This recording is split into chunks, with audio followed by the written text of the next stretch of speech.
जय श्री माता जी।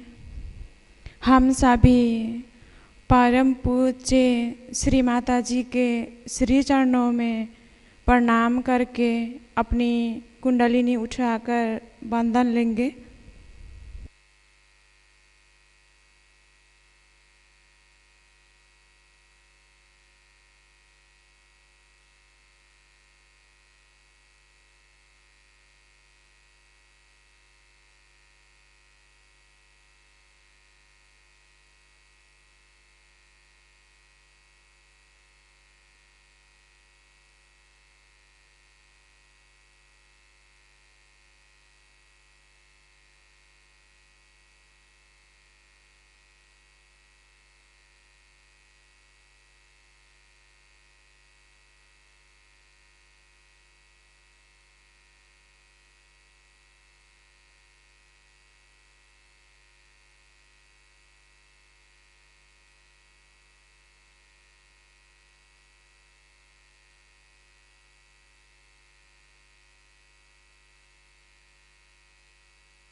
तीन महामंत्र और श्री गणेश मंत्र।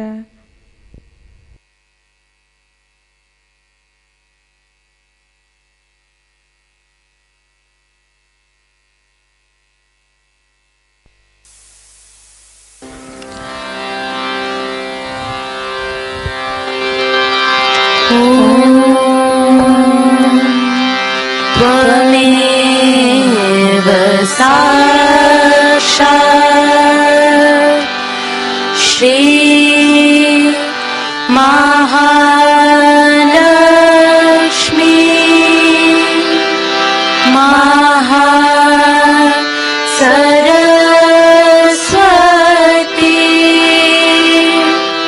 महाकाली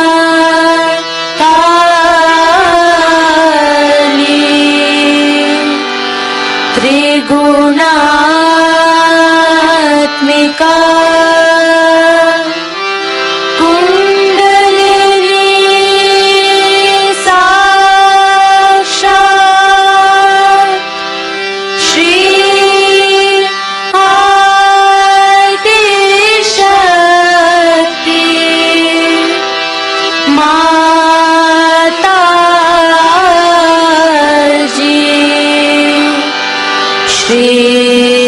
निर्मला देवी नमो नमः।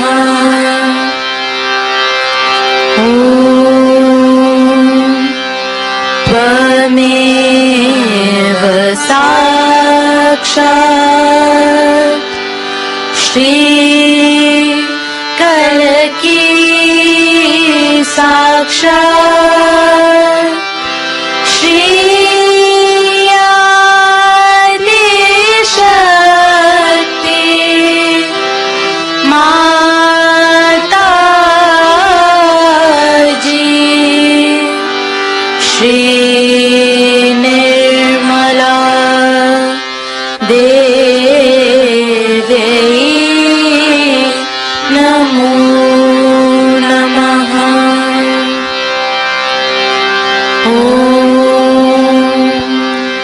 त्वमेव साक्षात्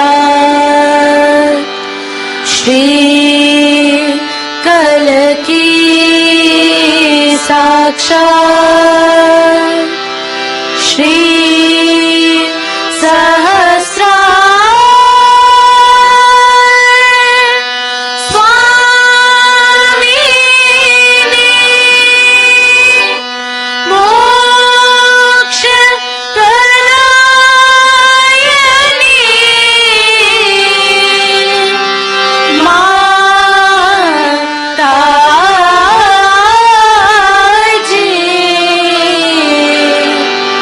श्री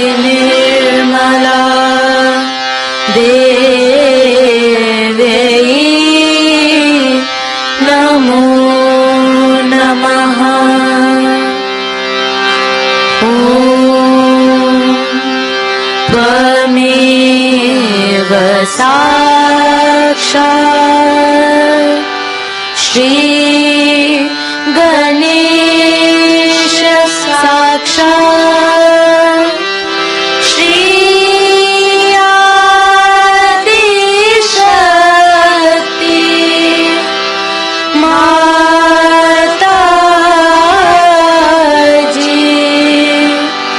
श्री निर्मला देवी नमो नमः।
The other day I talked to you about the importance of dedication in Sahaja Yoga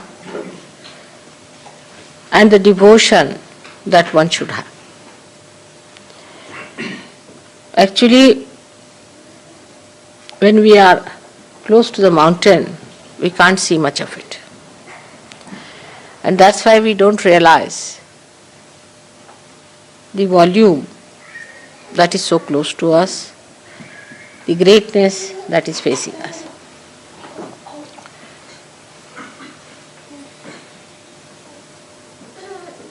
This is one of the illusions that works out for people who do not realize it mentally, what they are in for. Where are they? What have they found?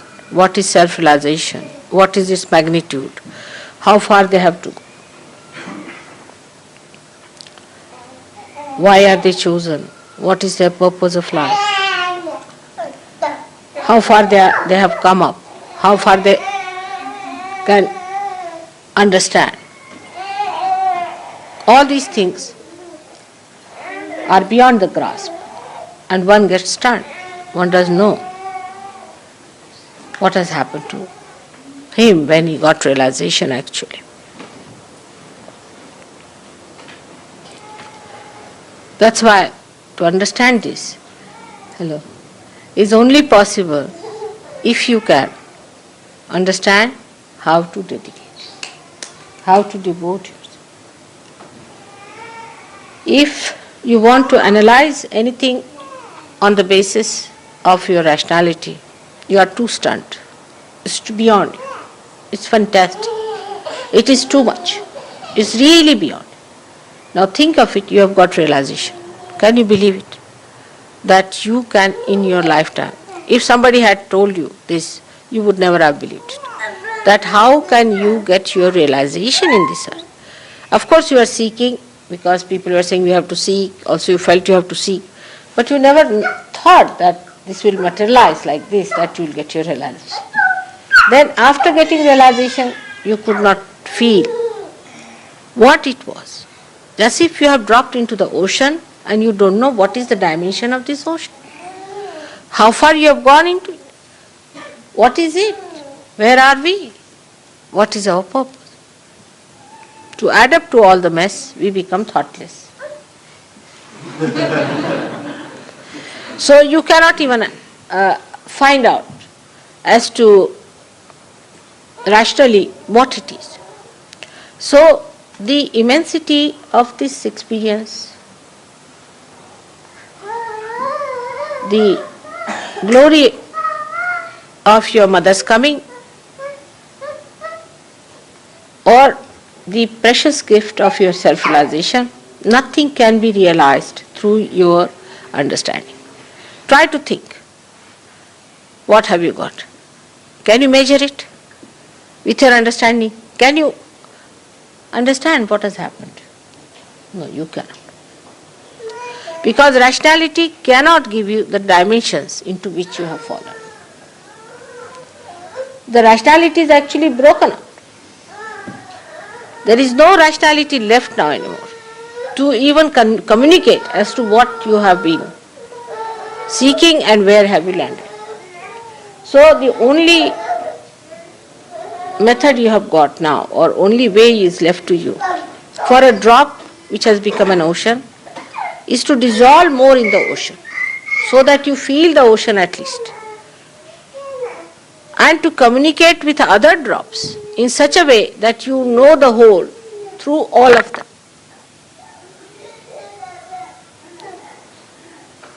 So first is a complete devotion. It's very important. In this incarnation only it is so very important, because you have got realization. If you did not have realization, all right, murmuring souls, all right, half-baked people, all right, little bit misbehaving, all right. This can be forgiven, that can be forgiven. Everything is forgiven to look at it. Everybody thinks that mother is forgiving us. That's not the point. I am forgiving because of my own nature. But you do not take it for granted. You are harming yourself by accepting that forgiveness. If you all the time think, oh mother, you are so forgiving, please forgive me, you are already forgiven as it is. Once you call me mother, you are forgiven. But what's the advantage? You don't have any advantage of that. You are a loser. At this point, at least rationally, if you understand, then you will understand what is a devotion.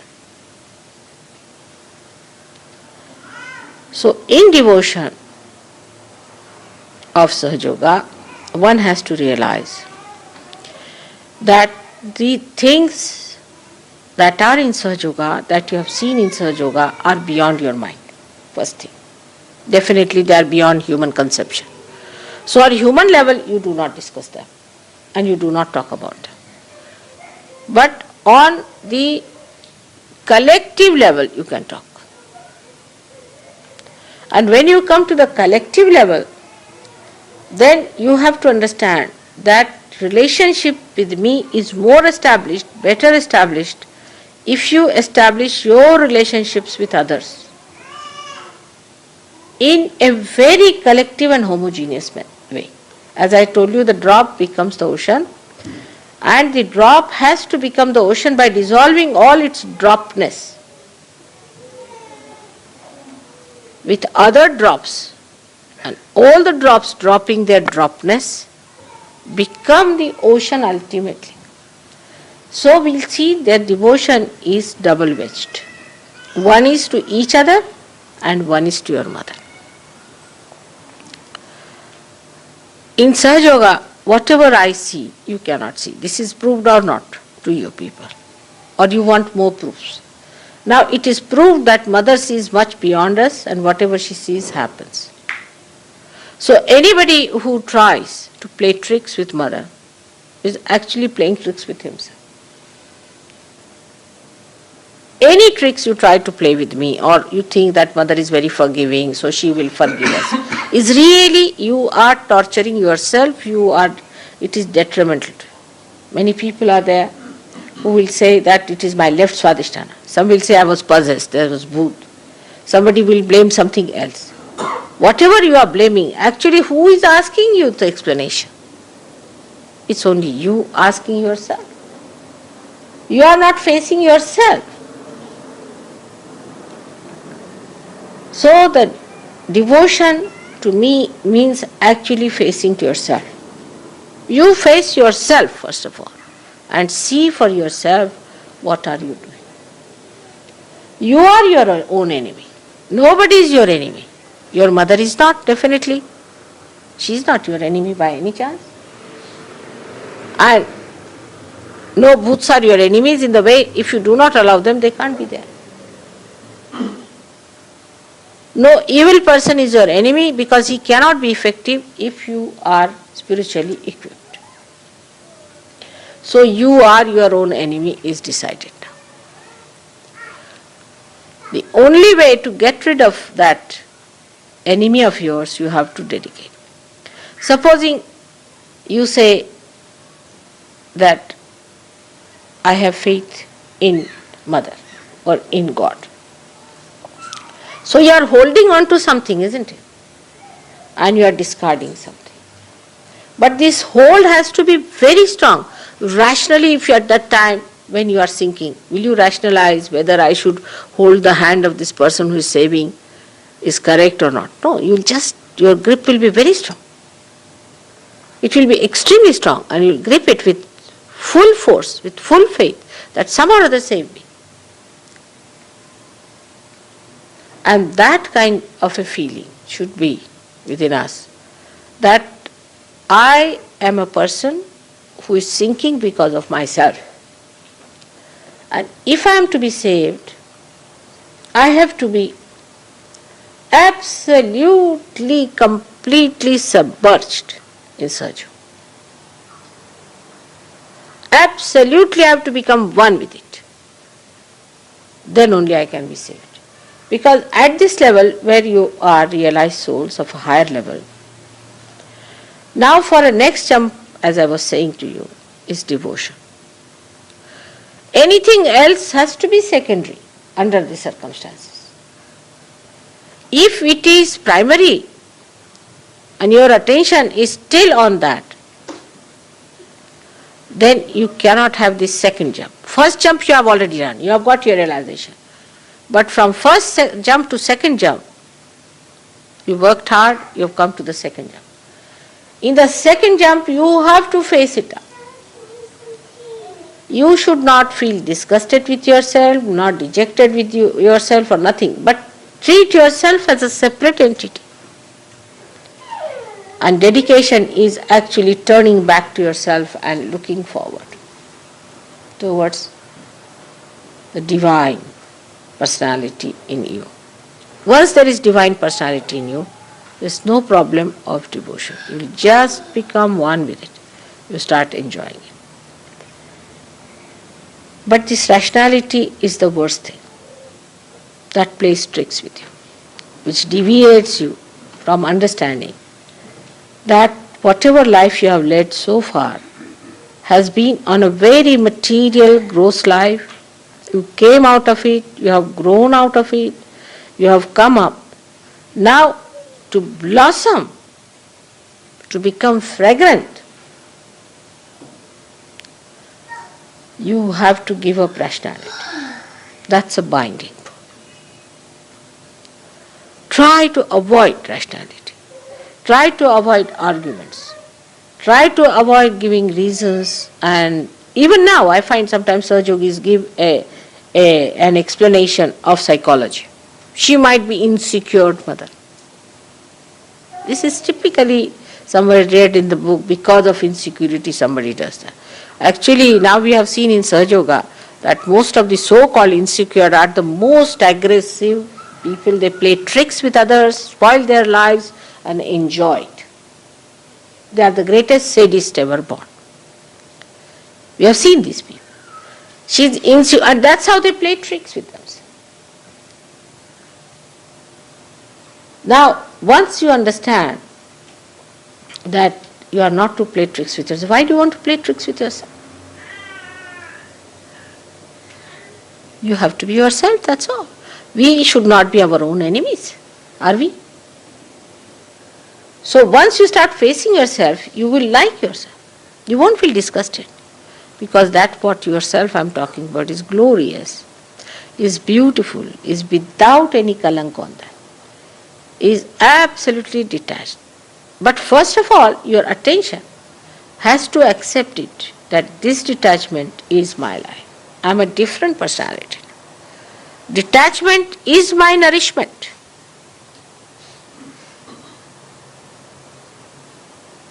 Detach yourself. One gentleman came to see me in my house. I had a very beautiful lamp and he liked it. I said, you have it? He was so amazed. See? His wife telephoned to me, how could it be? How could you give away such a nice lamp? I said, what's that? Am I going to carry it with me when I die? Is it going to go with me? Just see rationally. If he has liked it, better have it. I have so many lamps in the house. If he takes one, what does it matter? She said, but you see, I asked my husband, will you give this lamp like this if you had to her? He said, no, I would not. I would not, he said. He was very honest. He said, I would not. But still I can't understand why not. So, till the last end we are holding on to something very little there. This even a little bit is holding the sari. You know that. That can hold the whole sari. Even a little bit is attaching to the sari. The sari can be held back. The whole thing you can hold it with one little pin. All these small pins that are there, the hangs up, are to be denied, to be seen, going further. Look at yourself. Oh, that's Mr. Ego. All right, now, deceit, let me see. How do you go back? To see all those things. You see, as a play, you should see yourself. And then play tricks with your ego and superego. Actually, they are playing tricks with you. Once you are a master, you play tricks with them. So many times I've said so many things. And they are again, then after some time, people start talking about it. Within 1 or 2 months after that, it comes as a scientific proof or things like that. You have seen that many a times it has happened. Now, when I say something, I'm sure about it. What I say, I never say anything but the truth. I know that I'm saying only the truth. But I do not go inside and find out whether it is the truth or not. I don't read a book to find out. I don't ask you. I have faith in myself, full faith in myself. Whatever I say is the truth. I know for definite that whatever I say comes out truth. But that's not your case. That's not your case, that whatever you say is the truth. So first you have to establish the state that whatever I say will be the truth. Now how do you do it?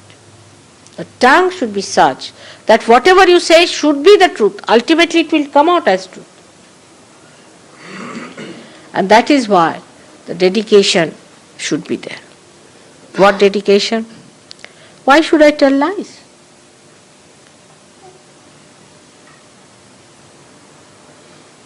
There is no need to tell lies.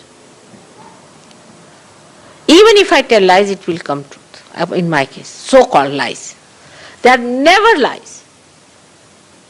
If I say to somebody, he is a bad man, apparently to your mother, he's such a fine man. How can you say such a thing about him? We had one Mr. Michael like that. Oh, he's such a loving person, mother. Somebody said, mother, are you jealous of him? Up to that extent, But when he showed his real teeth, you see, then people. So, to develop that kind of understanding about the truth, first of all, you should absolutely fix yourself on the truth. And the truth is that you are the instrument of God, that you have got realization, that you have got a special awareness which people do not have. Stand on that and proclaim it. You are not to be afraid of it. You have got realization, no doubt. You have felt it. Say it, I have got realization, nothing doing, I know I am realized. Firm on that. In this expression of truth, you have to be like the light. The light asserts. It not only asserts, but it shows others also that it shines. It shows others that I am the light, that you walk in my light. And if you don't try to do it, I may burn you. So they have that, what you call that, I don't know what's the word in Tejasvita. Tejas. Sharpness. Sharpness of light. That Tejasvita is there, that sharpness of light. That is the proof of your truth.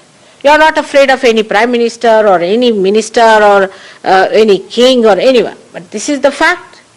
That's the thing. I know I am a realized soul. I am the truth. If you say I am the truth, whatever you will say will be the truth. No doubt about it. Whatever you will do will be the truth. But say I am the truth. But for that, a real purification is needed about facing yourself fully in dedication. Means you are holding on to your mother. You are holding on to Sahaja Yoga. You are holding on to that truth which you have found out. And here you are facing others. Without that you cannot do it. Your source is that.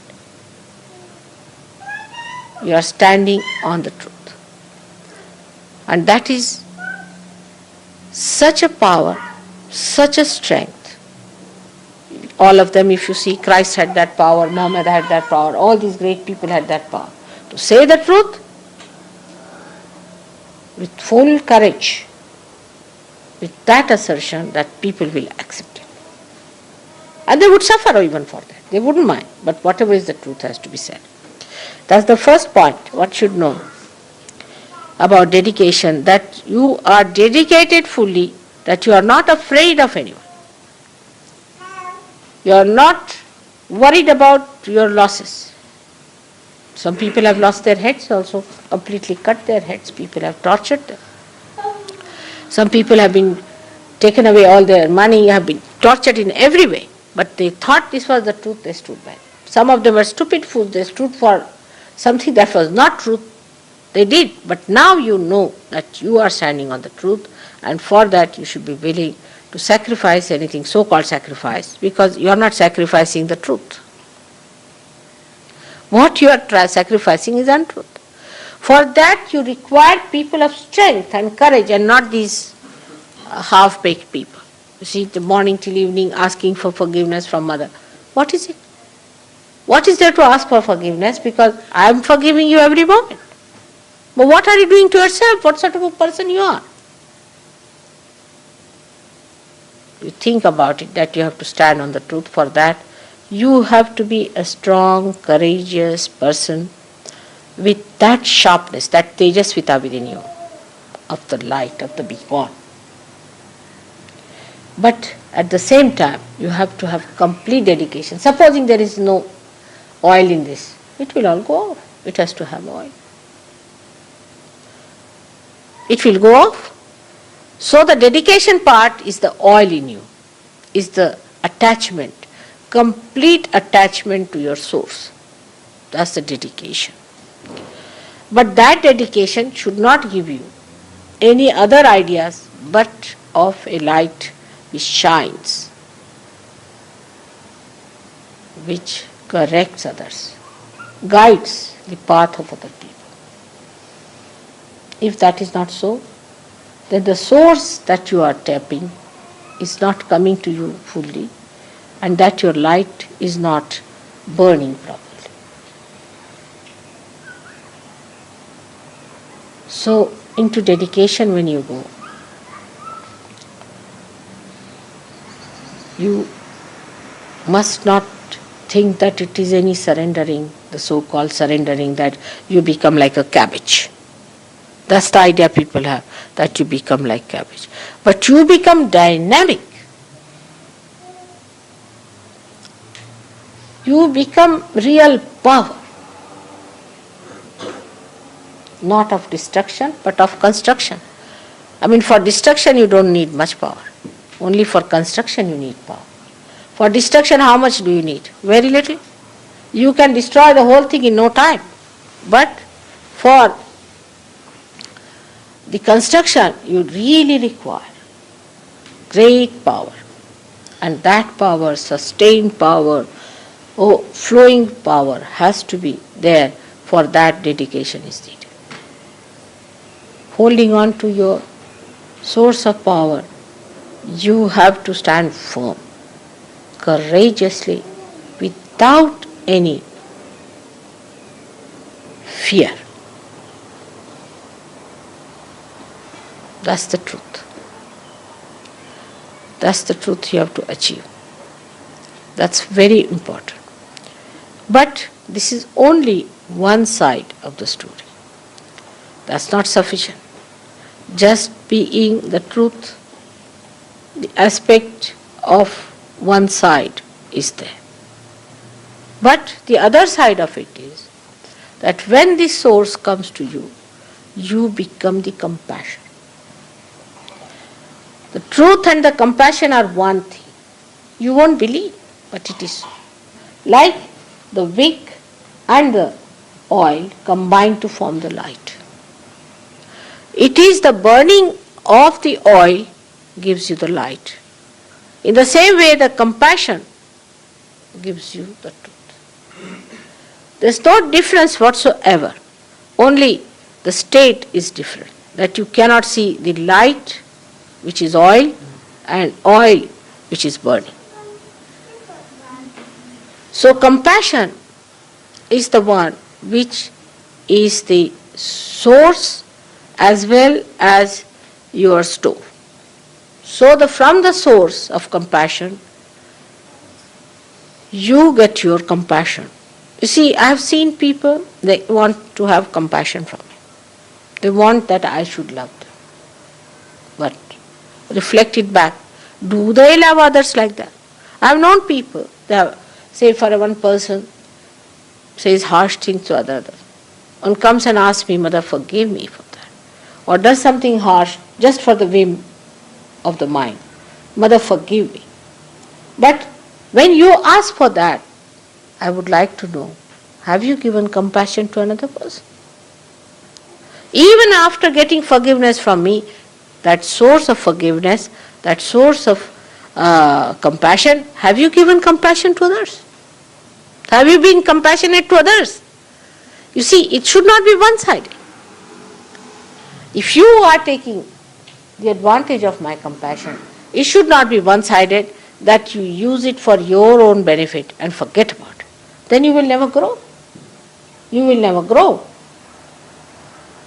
If you have to grow, then you must store that compassion within you. Whatever compassion I have given you, love I have given you, you must store that within you.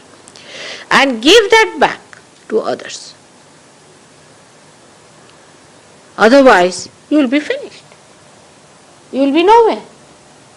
It's the growth which is sustained only, not only by sucking from one side, but by giving to others.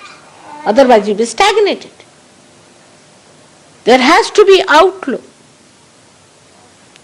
But that is a very hard thing, because people are very good at taking compassion from others. Or even if they are compassionate, they will be mostly compassionate to people who are, say, in, say, Vietnam, not in the ashram. They are more worried about Vietnam people, Oh, Mother, we are worried about Vietnam people, we are collecting money for them, we are trying to send money to Vietnam, and here among ashramites, fighting. This is not compassion by any chance. Sahajogis among themselves are a different race, and they are to support each other all the time and look after them. When I find Sahajogis criticizing Sahajogis, I'm amazed. I'm really amazed. Because you are part and parcel of the same. How can you criticize one eye criticizing another person? I just can't understand. I can criticize, all right, but why should you? Why should you criticize each other? Only thing that you have to do is to love each other. Christ has said it thrice. I must have said it 108 times already. That you have to love each other. That is the only way you are expressing compassion. If I have given you any love any time, you have to have patience with others, love for others. I sometimes try to coax people, and I find that people immediately come out with some sort of a criticism of others or something like that. Now the basic thing is that our compassion, if that is flowing, then only we can get compassion from others. There is no place anymore. I've done too much compassion business. And what I find that now, unless and until you flow it, how am I to give you compassion? I mean, there's no space left now. So better give it away, empty yourself a little bit, then I can give you more compassion.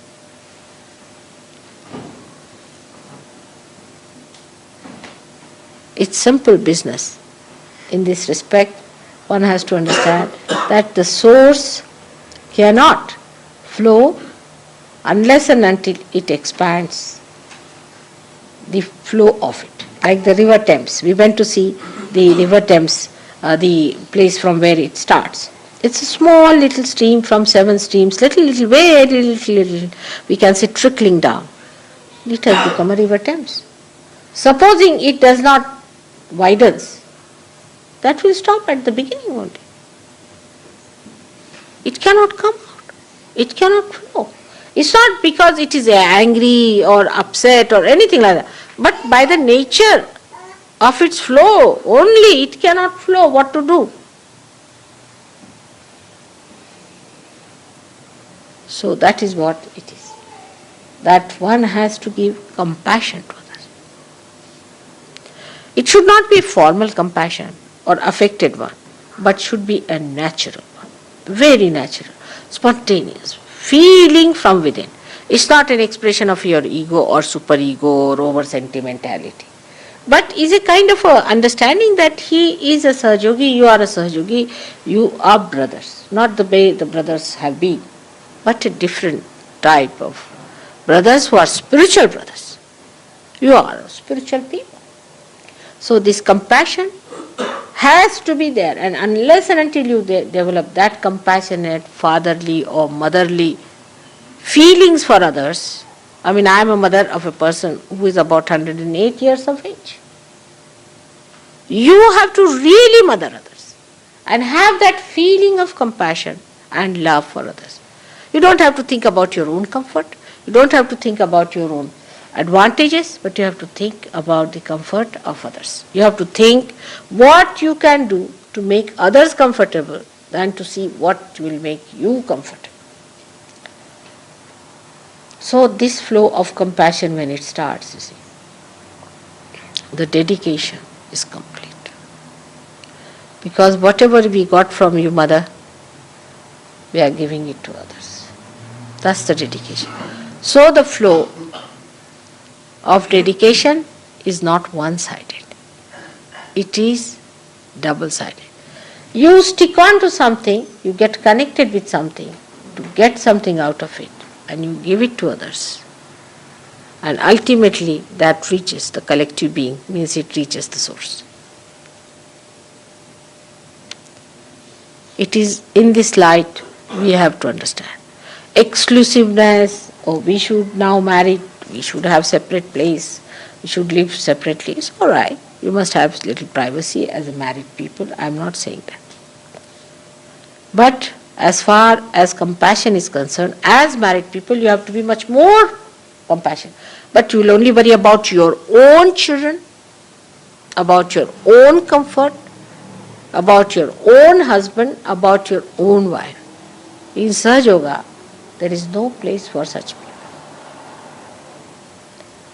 It's all collective. When you bring sweets for your own child, bring for other children in the ashram. You are one family, and all the family has to move with the same waves. I had told you before that we cannot have separate food arrangements, separate this and separate that. And in the same way, we cannot have separate standards of living for different people. We all have to enjoy whatever is enjoyed by all of you. That should be so. And that should be achieved on material level. On emotional level, any marriage which is absurd, which makes everyone unhappy, is useless. But marriages are made to make everyone happy. So before you decide to marry, think that you are not playing tricks. Playing tricks in Sahaja Yoga is very, very dangerous. You are not playing tricks with your marriages. You are not trying to involve somebody else thinking that mother will forgive you or not. I will forgive, but your assent is difficult. So don't try to play tricks with anything that you have been doing before, but change yourself completely, transform yourself completely.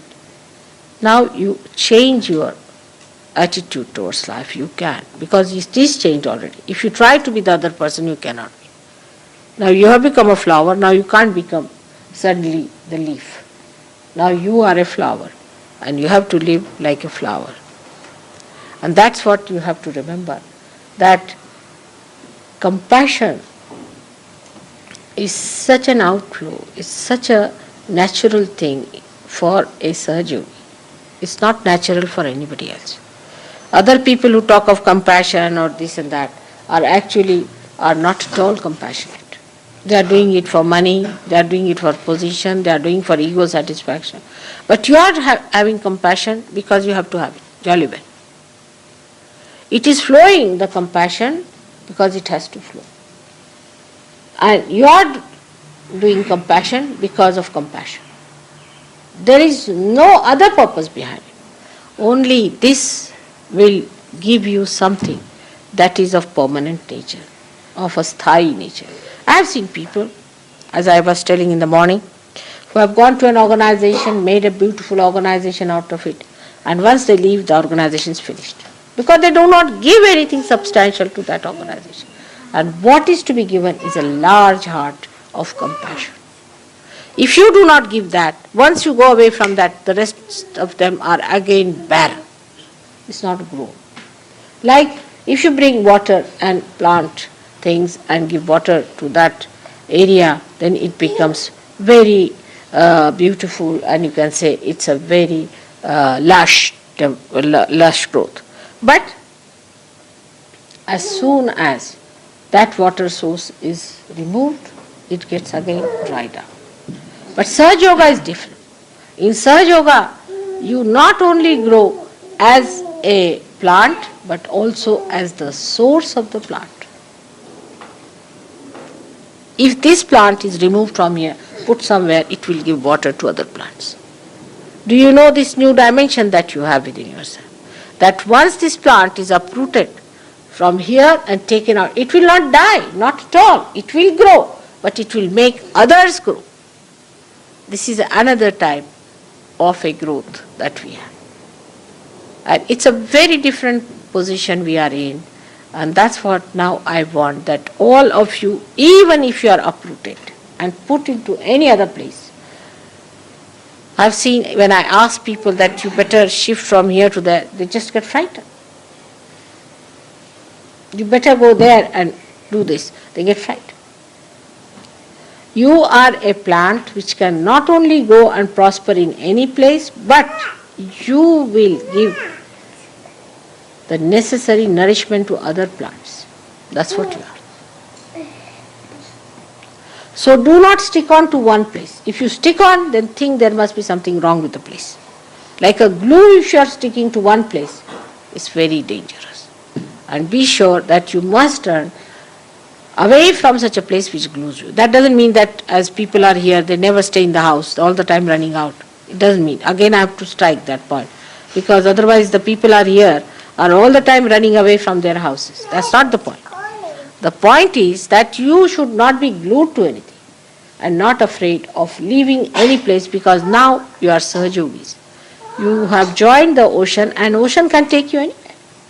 So just prepare yourself to move into any place, because you have to take this compassion everywhere and to prosper the kingdom of God, you have to serve Him. And this service only possible if you know that you are here for a very great universal task, not only for England, for India or for America, but you are here for a global task which is the epitome of our evolution. This is the highest thing we have to do for our creation and for our Creator. And you are chosen for that. So don't divert your attention to anything that is not fulfilling your own manifestation. Discard all that. Don't waste your energy. And your manifestation is your compassion, your love. But still it should not remain rational. Whatever I have said to you is just to put you into a condition where you start sucking the vibrations as well as giving the vibrations. It is an action which is a happening that should take place within you. It's not rationality, it's not thinking about it. Only by saying these things I really stun your thinking. You should allow this to happen to you just with the vibratory awareness. You should judge yourself. Am I the one who is giving vibrations to others? Am I the one who has stored these vibrations, or am I getting ruined? All this will give you a great meaning and an employment, as I said, employed by God. If you have any questions, ask me.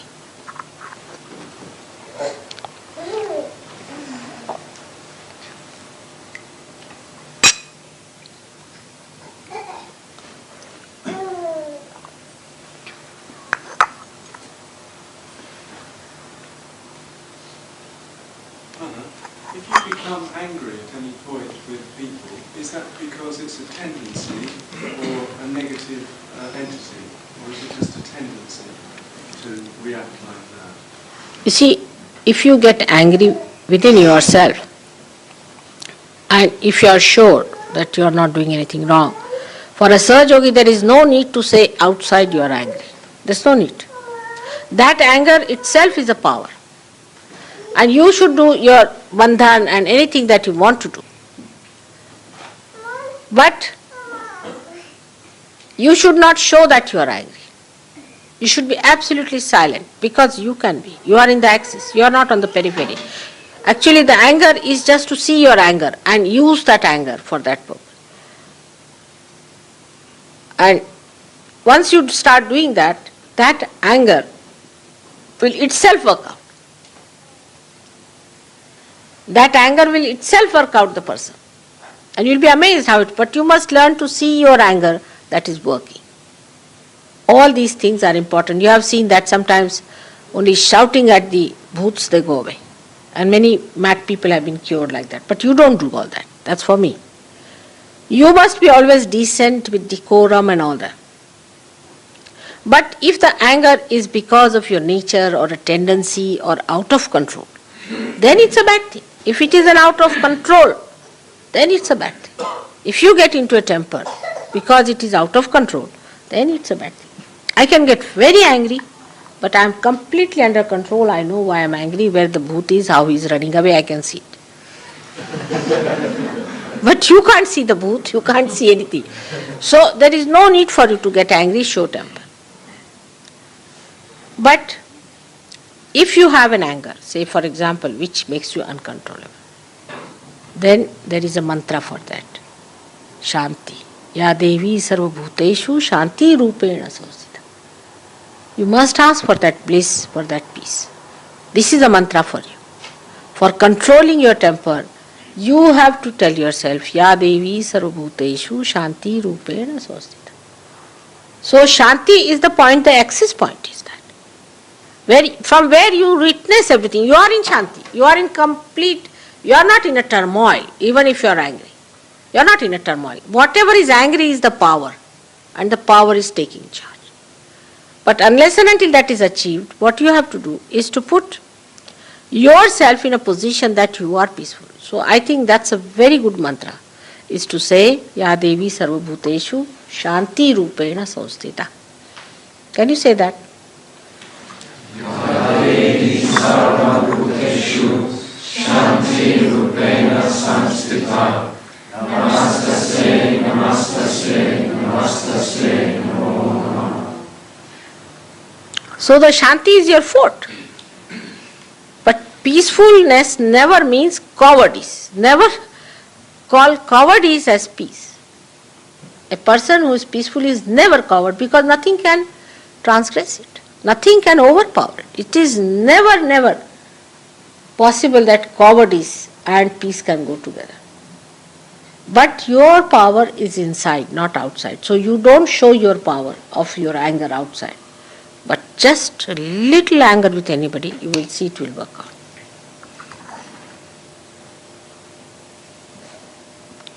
But first establish that position within you where you are the axis, where you do not allow anger to sit on your head.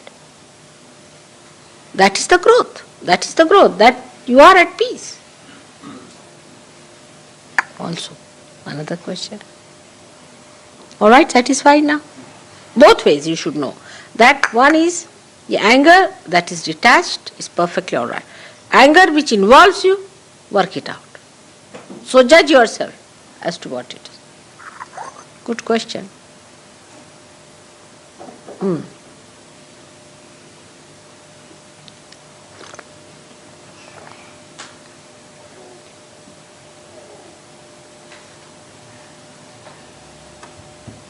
Now some questions. When such intellectuals were sitting here, ask me some questions. What is that? What are your plans to spread Huh? larger scale? What are my plans? I don't plan. You see, I don't plan because I don't know how far my instruments are ready. You see, first now my only plans, if I have any, is to really prepare my weapons all right. Once they are done, then we'll fix them up. You see, unless and until you know how far your bomb can fall, how can you plan it? So first of all, I must measure up the power of my children, how powerful they are. That's what I'm trying to do now, is to make them aware of their powers, to use. Like you see Hanumana, when he was born and when he grew up, he forgot that time. And he forgot his powers. So he was to be reminded that you are such and such powerful person. You don't know what your powers are. You ate off the whole of Surya. This you did in your childhood. You are born with this power. But now, after growing, you are rather be sort of forgotten it, and also you were afraid of using them, and it's sort of looks like in a dominant position. But it is there. If you just try to remember them, it will come. They have tremendous power, these people have tremendous power. But they have to assume and stand on that. If they do not do it, you see, if I tell them now, go to this house, oh mother, there may be a bhoot there sitting.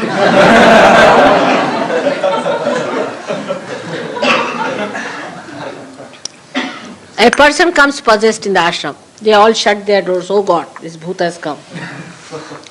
Or something, then what?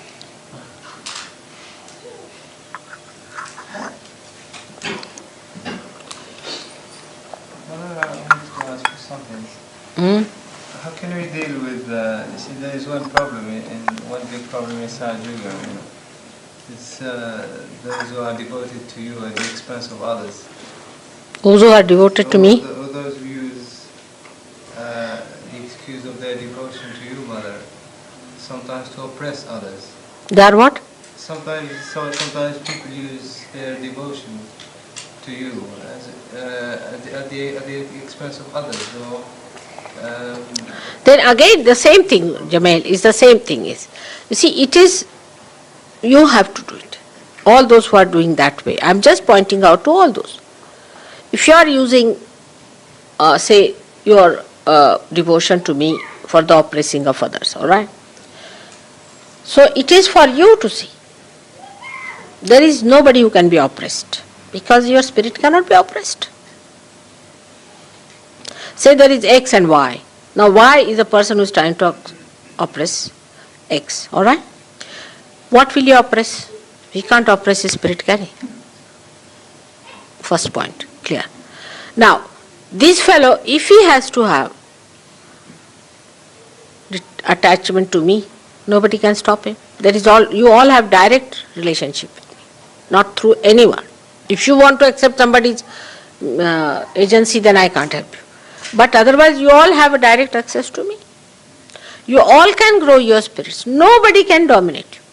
Everyone has complete freedom to grow their spirit, to know their spirit, I mean to say. And the spirit is something cannot be dominated by you. Now supposing somebody tries to oppress you. What will they oppress you in which way?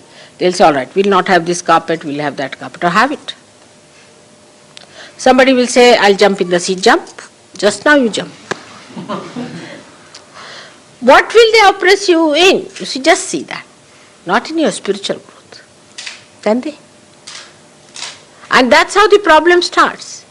You see, in material things, say in an ashram now, somebody says, all right, we would like to have a photograph of Mother put there. The other will say, no, we are going to have it there. Whether you put it here or there, makes no difference, my photograph is going to work. Even in puja matters I have seen. People will say that no, Mother is sitting there, don't put your feet towards the Mother. It's a common thing, everybody knows should not put it. But still they will say no, we want to put it. All right, let them put it. Next time they will not, because they will know it is wrong. They will find out. So, you see, nobody can oppress anyone. I am here to correct. Once you understand that you are not perfect, the other is not perfect. We are all perfecting ourselves. We are all coming up. Mother is there to look after us. Then we will never think like that.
अब हम सब मिलकर परम पूज्य श्री माता जी की आरती करेंगे।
सबको दुआ देना माँ, सबको दुआ देना।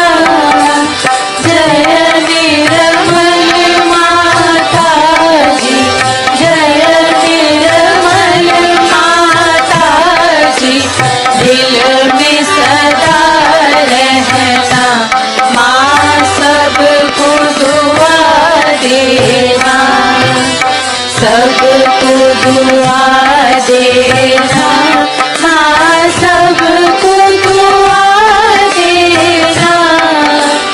जय निर्मल माता जी, जय निर्मल माता जी। दिल में सदा रहना माँ, सबको दुआ देना। जग में संकट कारण कितने लिए अवतार माँ, कितने लिए अवतार।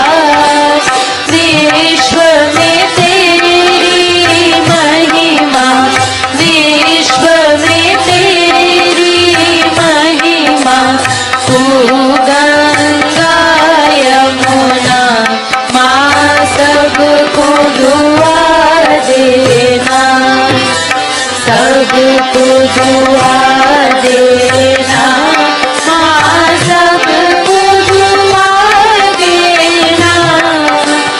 जय निर्मल माता जी, जय निर्मल माता जी।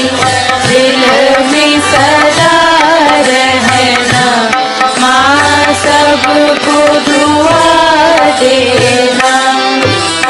जो भी शरण में आया सुख ही मिला उसको माँ, सुख ही मिला उसको। बैठ के दिल में ओ माँ, बैठ के दिल में ओ माँ। लौट के ना जाना माँ, सबको दुआ देना। सबको दुआ देना माँ, सबको दुआ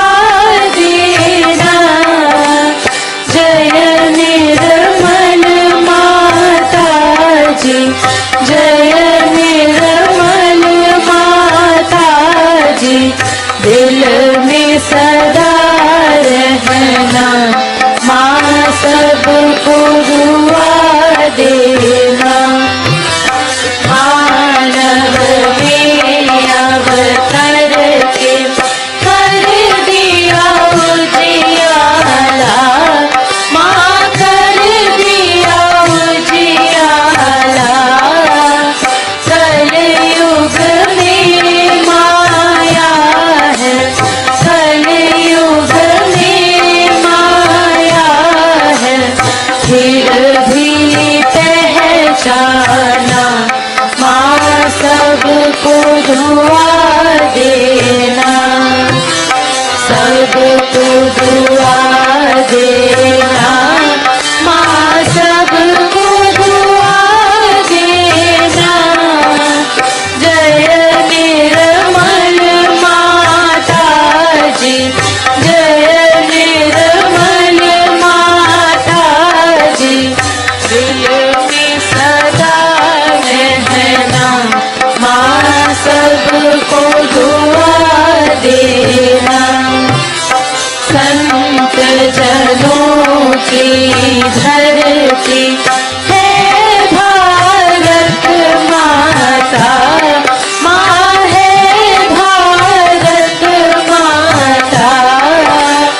इस धरती पर आकर, इस धरती पर आकर, दुख से दूर करना, माँ सबको दुआ देना, सबको दुआ देना, माँ सबको दुआ देना।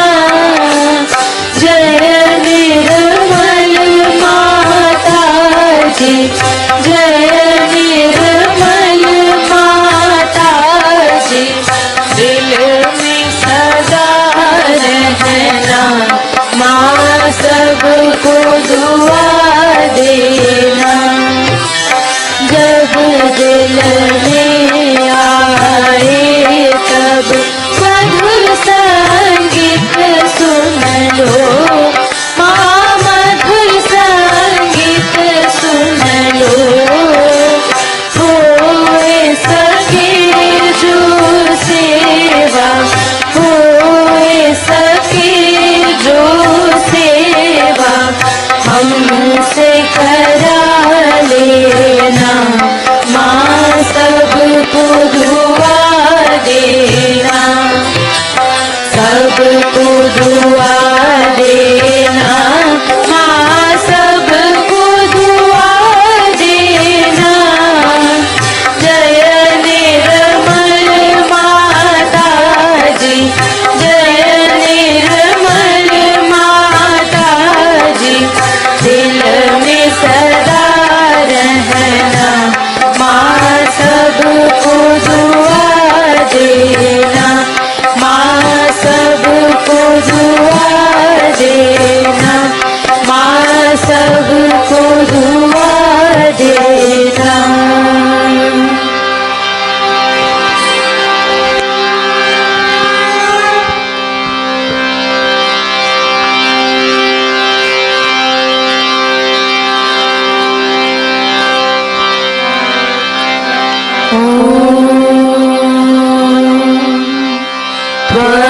त्वमेव साक्षात् श्री महालक्ष्मी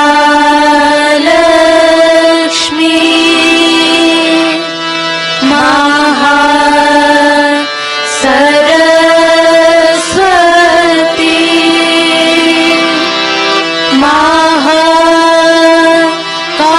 महाकाली त्रिगुणात्मिका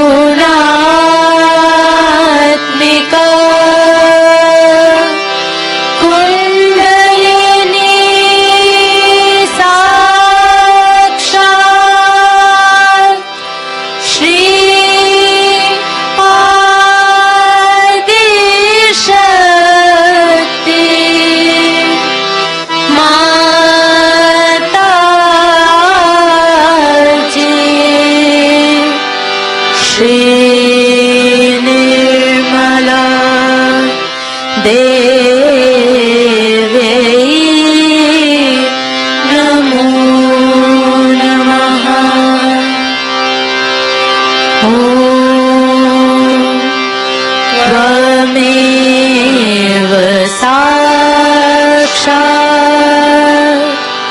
श्री कल की साक्षात श्री आदि शक्ति माता जी श्री निर्मला देवी नमो नमः। ॐ त्वमेव साक्षात् श्री कल की साक्षात् श्री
शक्ति माता जी श्री निर्मला देवी की जय।